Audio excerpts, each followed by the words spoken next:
Eh bien, bonjour à toutes et bonjour à tous. Je vous retrouve aujourd'hui pour la présentation de ce tarot, le tarot de Nefertari. Bon, alors comme vous le voyez, c'est un tarot que j'ai depuis longtemps, hein, qui a été transporté pas mal de fois. Donc c'est pour ça que l'état est un petit peu abîmé. Mais bon, je vais revenir sur ça juste après. Avant toute chose, si vous ne me connaissez pas, eh ben, je vous souhaite la bienvenue sur Souffle de Liberté, une chaîne où je vous fais la présentation de certains tarots et des oracles que je peux utiliser durant des consultations privées, consultations personnelles. Donc pour ça, pour en savoir plus, vous avez les liens en description vers ma boutique Etsy et mon site personnel. Et si vous voulez avoir plus de tirages, par exemple pour les nouvelles lunes et les pleines lunes, où je vous apporte l'énergie de la nouvelle lune, l'énergie de la pleine lune, je vous invite à rejoindre mon canal Telegram, vous avez le lien en description. Et là, vous aurez différents tirages, par exemple sur la nouvelle lune et la pleine lune, mais aussi d'autres présentations, etc. Tout ça, ça se passe sur mon canal Telegram.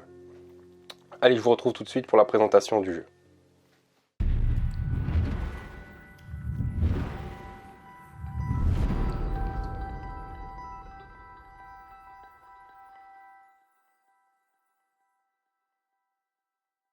Alors, bon, comme je vous le disais, hein, vous voyez, c'est un oracle, enfin c'est un tarot pardon, que j'ai depuis longtemps.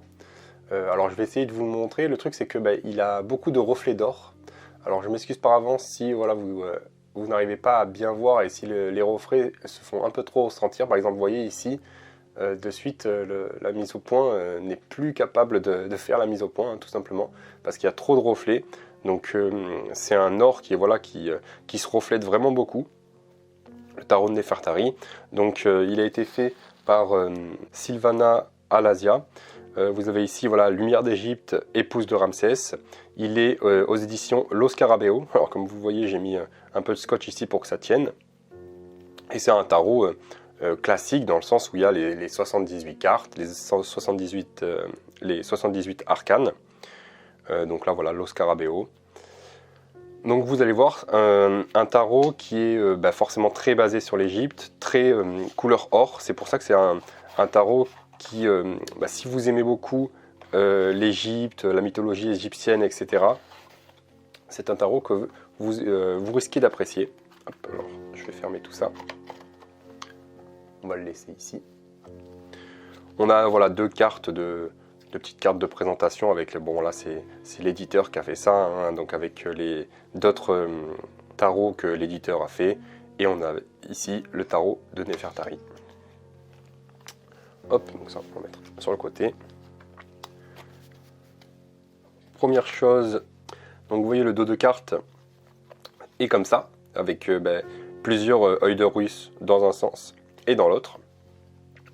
Donc vous voyez, je vais vous montrer un petit peu mieux, parce que c'est un petit peu en mosaïque. Donc on a l'œil d'Horus dans ce sens, et si on la retourne, on a l'œil d'Horus dans l'autre sens. Donc j'ai séparé les arcanes majeures des arcanes mineures, parce que c'est un tarot que j'utilisais il y a assez longtemps, et donc au départ, voilà, j'apprenais vraiment que les arcanes majeures. Donc vous voyez ici, ça c'est les arcanes mineures. On a quand même un petit livret ici, donc comme vous le voyez, en italien, mais il est également en français.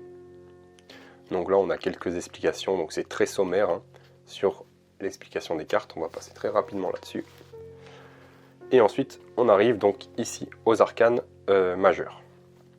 Première chose, donc c'est un tarot qui, si vous l'utilisez beaucoup, peut se dégrader quand même dans le temps, parce que, comme vous le voyez, je vais vous montrer un peu plus en essayant de faire.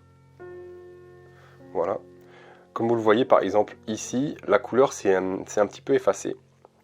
Alors je ne sais pas si c'est parce que comment ils l'ont imprimé. Vous voyez que voilà, on a cette couleur dorée, c'est comme un peu de la feuille d'or.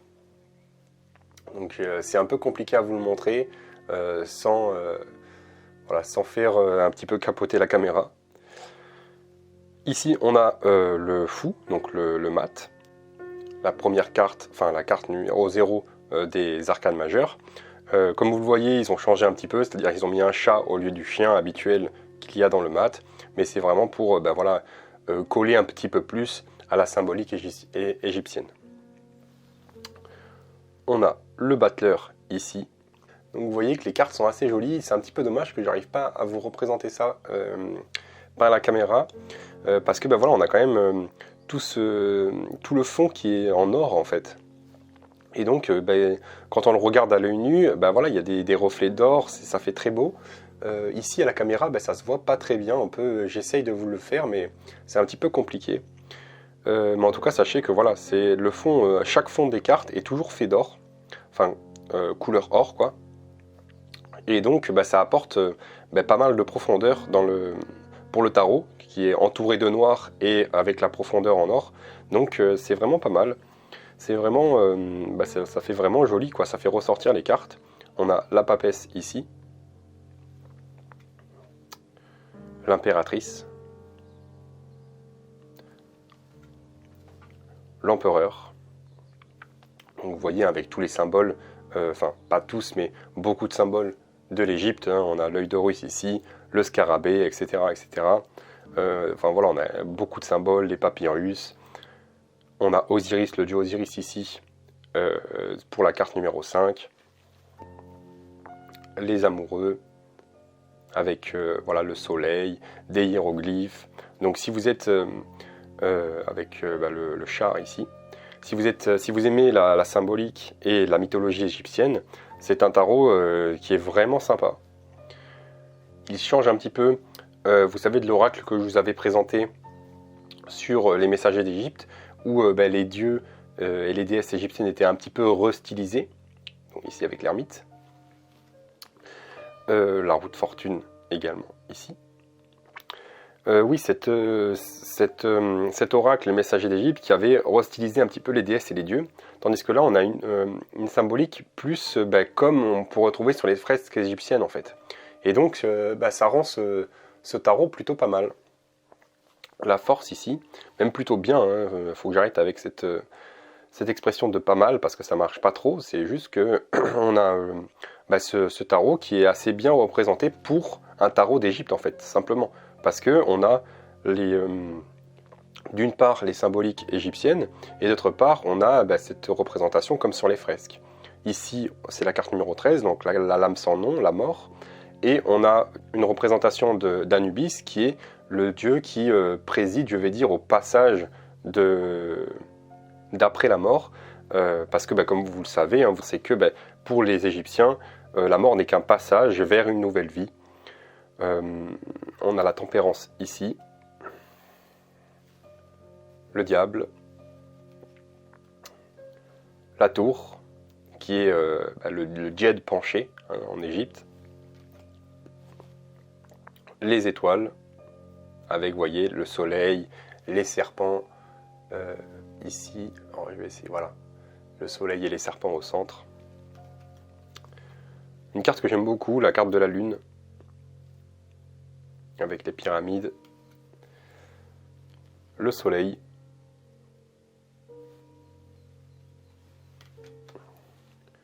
le jugement, une carte de guérison, et le monde, avec la représentation de Nout, ici, qui représente la voûte céleste, et Geb, qui représente la terre. On a une carte du monde que je trouve assez bien représentée. Donc je m'excuse hein, si vous n'arrivez pas très bien à voir, mais sachez que c'est assez compliqué, parce que c'est des cartes qui se reflètent beaucoup.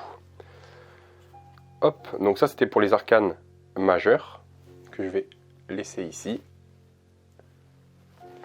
Et on va passer aux arcanes mineures. Et donc par contre les arcanes mineures, vous verrez qu'elles ne sont pas dans l'ordre, parce que forcément je les ai mélangées.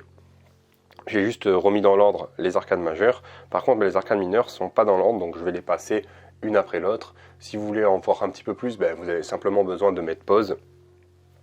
Et on va avancer comme ça.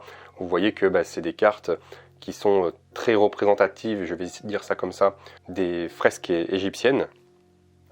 Et qui vont reprendre certaines représentations. On a ici la reine de coupe,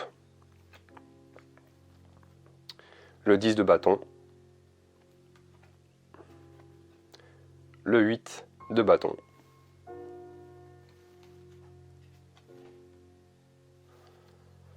le valet de coupe. Donc comme vous le voyez, c'est écrit en bas, alors je ne sais pas si vous arrivez à voir, et c'est écrit en bas en bleu en italien, parce que c'est une italienne qui a fait le jeu. Et ensuite en haut on a voilà, toutes les langues, 4 langues, en tout cas l'anglais pour le principal, mais on a surtout le français, donc ça nous permet de savoir quelle carte est, mais après vous voyez par exemple ici, on voit bien que il y a le chiffre 1, et puis on voit bien qu'il y a un bâton, donc on comprend bien que c'est le 1 de bâton. Le 3 de bâton ici, le 4. Donc comme vous voyez, hein, c'est vraiment... moi j'aime bien parce que c'est assez... voilà, les représentations ici égyptiennes ont été à peu près maintenues, je vais dire ça comme ça, avec les fresques d'ancienne Égypte, le chevalier de bâton ici. Et donc ça permet d'avoir une identité un petit peu plus à ce jeu, plutôt que d'avoir remasterisé ça, d'avoir remodernisé, vous voyez ce que je veux dire, modernisé, hein, tout simplement, ça. Non, ils ont essayé de reprendre les fresques d'ancienne Égypte, avec leur symbolique. Donc voilà, ça permet de toucher un petit peu plus du doigt, je vais dire ça comme ça, la symbolique égyptienne, hein, tout simplement. Avec ici le 5 de denier. Vous voyez, c'est que les deniers, au lieu de faire le pentacle habituellement représenté sur les cartes de tarot, ils ont fait la croix de vie égyptienne. Bon, le problème, c'est qu'elle a été entourée, donc ça c'est un petit souci au niveau du symbolisme. Mais par contre, voilà, ils ont remis la croix de vie au bout du jour, même si elle est entourée. Bon, ça c'est quelque chose qui va pas trop. Mais bref, c'est quand même, encore une fois, de remettre au goût du jour certaines symboliques, certains symboles qui sont attraits à l'Égypte, quoi, tout simplement. Le 5 de coupe ici.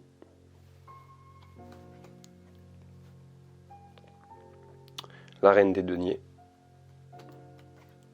Le 3 de denier. Une carte que j'aime bien, voilà le 1 de coupe avec ce scarabée. Le 7 de denier. Le chevalier des coupes. Le valet d'épée. Le roi de coupe.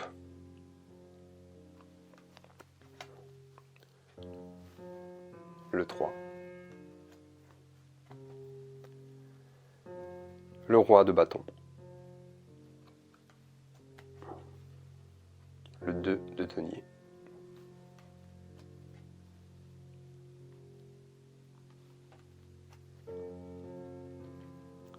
Le 7 de bâton. Donc vous voyez, je passe assez vite, hein, si vous voulez, vous pouvez faire pause pour voir un petit peu plus les cartes plus en profondeur. Mais comme vous voyez, voilà, certaines couleurs, au fur et à mesure du temps, au fur et à mesure de la manipulation des cartes, quand on les mélange, etc., il y a certaines couleurs qui qui s'enlèvent un petit peu, avec ce 4 d'épée. Chevalier des deniers. Le roi d'épée ici. Comme vous pouvez le voir, alors je ne sais pas si vous allez bien réussir, mais vous voyez ici, la couleur de la peau c'est un petit peu effacé et ça devient blanc, quoi. Ça a enlevé la couleur tout simplement. Donc c'est pas très grave, hein, mais voilà, c'est quelque chose à savoir. On a le 8 de coupe. Après, il a été beaucoup manipulé, il a été beaucoup transporté ce jeu, donc c'est pour ça aussi. Si vous l'utilisez que de temps en temps, forcément la couleur ne sera pas, ne s'enlèvera pas aussi rapidement, quoi. On a le 6 de denier ici. Le 9 de bâton. Valet de denier. Le 9. Le roi. 10 de coupe. La reine des bâtons. Donc vous voyez qu'ils ont mis les papyrus à chaque fois, le papyrus. Le 2 d'épée. roi d'épée, le 7 de coupe,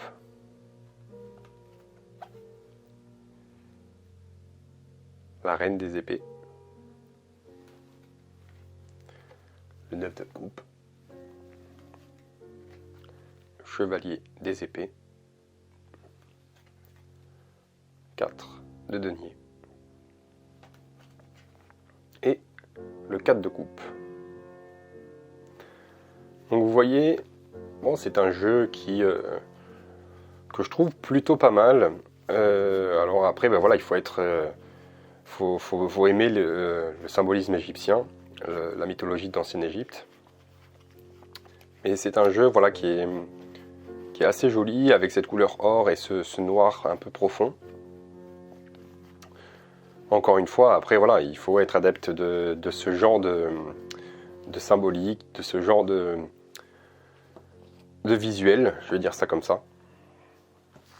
Avec donc ici les arcanes majeures et les arcanes mineures. Voilà une carte, cette carte de la lune que j'aime, que je trouve vraiment belle. Avec les deux pyramides, voilà, d'une couleur différente, avec la lune qui est bien présente en haut. Donc voilà, je voulais vous faire cette petite présentation, malgré le fait que le jeu est un petit peu perdu de certaines couleurs, à cause de, voilà, du transport, etc. etc. Mais après, voilà, c'est un jeu que j'aime bien. Un jeu, comme je vous disais, fait par Sylvana Alasia et aux éditions Lo Scarabeo. Voilà donc pour cette présentation. N'hésitez pas à venir rejoindre le canal Telegram si vous voulez voilà, avoir des tirages plus personnalisés, parce que forcément on est beaucoup moins sur Telegram, donc c'est moins la place publique entre guillemets comme sur YouTube, ce qui fait que vous aurez des tirages plus personnalisés par rapport aux nouvelles lunes et aux pleines lunes, par exemple. Et puis moi je vous remercie d'avoir regardé la vidéo jusqu'au bout si vous êtes encore là. N'hésitez pas à me dire ce que vous en avez pensé en commentaire. Et puis je vous dis à bientôt pour une prochaine vidéo.